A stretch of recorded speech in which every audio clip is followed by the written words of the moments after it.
YouTube family તમારું સ્વાગત છે મારા ન્યૂ વ્લોગમાં। તો આજે આવી ગયા છે એકદમ સ્વાદિષ્ટ અને સ્પેશિયલ રેસિપી લઈને, જે ફક્ત મિનિટોમાં જ બની રહે છે। તો આપણે બનાવીએ છીએ સ્વાદિષ્ટ પાઉંભાજી। પાઉંભાજી બનાવવા માટે સૌપ્રથમ તો લઈ લીધા છે શાકભાજી। શાકભાજીમાં જોઈએ ને તો બટેટા, ફુલેવર, કોબીજ અને લીધા છે રીંગણા।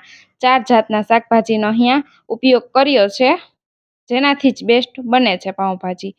તે માટે એકદમ સરસ સુધારી લીધા છે બટેટા, કોબીજ, રીંગણા અને ફ્લેવર।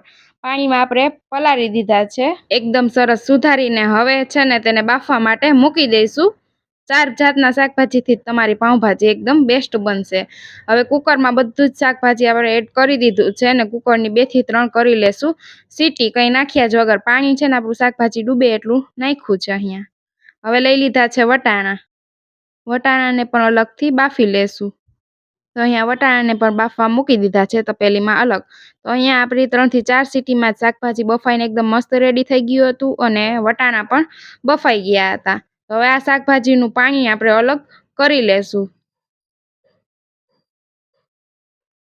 અહીંયા પાણી અલગ કરી અને કાથરોટમાં લઈ લીધું છે અને વટાણાને પણ અલગ રાખ્યા છે, પાણી કાઢી લીધું છે।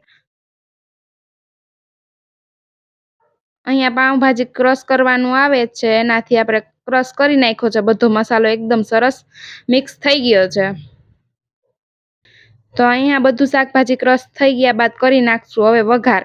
વઘાર માટે કડાઈમાં મૂકી દીધું છે તેલ। હવે તેમાં નાખશું ઝીણી સુધારેલી ડુંગળી। ડુંગળીને એકદમ સરસ પાકવા દેશું, વચ્ચે વચ્ચે ફેરવતા રહીશું। અહીંયા તમે બીજા શાકભાજીમાં નાખતા હોય ને એના કરતાં તેલ થોડુંક વધારે લેવાનું છે। તો અહીંયા આપણી ડુંગળી છે ને પાકવા માંડી હતી। હવે લઈ લીધા છે ઝીણા સુધારેલા ટમેટા। અહીંયા ડુંગળી બ્રાઉન થવા માંડે ને એટલે આપણે નાખી દેશું ટમેટા। હવે એડ કરી દઈશું ટમેટા। ડુંગળી આપણી બ્રાઉન થવા માંડી હતી। ટમેટા અને ડુંગળીમાં કરી લેશું મિક્સ। હવે અહીંયા આ ટમેટા નરમ થઈ જાય ને ત્યાં સુધી પાકવા દેશું।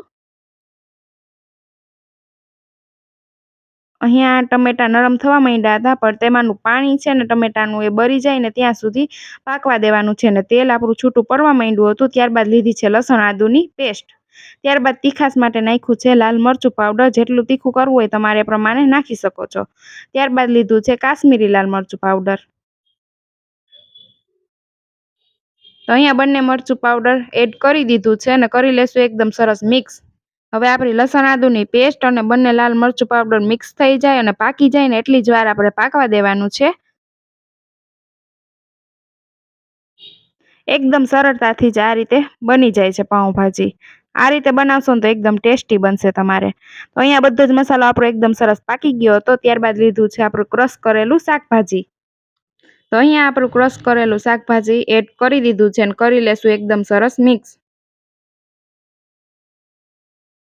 હવે શાકભાજી આપણું બધું મિક્સ થઈ ગયું છે। ત્યારબાદ જ લીધા છે આપણા બાફેલા વટાણા। વટાણા બાફવામાં વાર લાગતી નથી, એકદમ સરળતાથી જલ્દી બફાઈ જાય છે।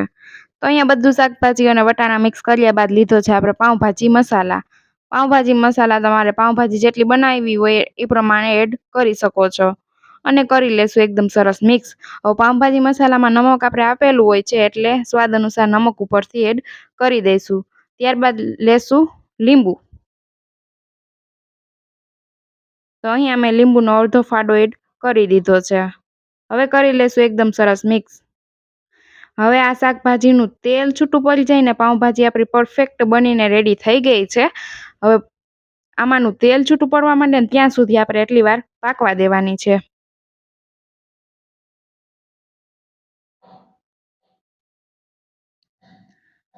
તો અહીંયા આપણી પાઉંભાજી બનીને રેડી થઈ ગઈ છે। તો તેમાંનું તેલ છે ને એકદમ સરસ ધીમે ધીમે છૂટું પડવા માંડ્યું છે। વચ્ચે વચ્ચે ફેરવતા રહીશું જેથી આપણી પાઉંભાજી છે ને દાજી ન જાય। તો અહીંયા તેલ છૂટું પડવા માંડ્યું હતું ને તૈયાર છે આપણી એકદમ સ્વાદિષ્ટ હોમમેડ પાઉંભાજી। તો અહીંયા ફાઇનલી આપણી એકદમ સ્વાદિષ્ટ હોમમેડ પાઉંભાજી રેડી થઈ ગઈ હતી। ત્યારબાદ લઈ લીધી છે ઝીણી સુધારેલી ધોઈને એકદમ સરસ ધાણા ભાજી। તો તૈયાર છે એકદમ સ્વાદિષ્ટ અને ફક્ત મિનિટોમાં જ બનતી પાઉંભાજી। આ રેસીપી તમને કેવી લાગી ને કમેન્ટ કરીને જરૂરથી જણાવજો। વિડીયો ગમ્યો હોય તો વિડીયોને કરી દેજો લાઇક, શેર અને ચેનલને સબસ્ક્રાઈબ।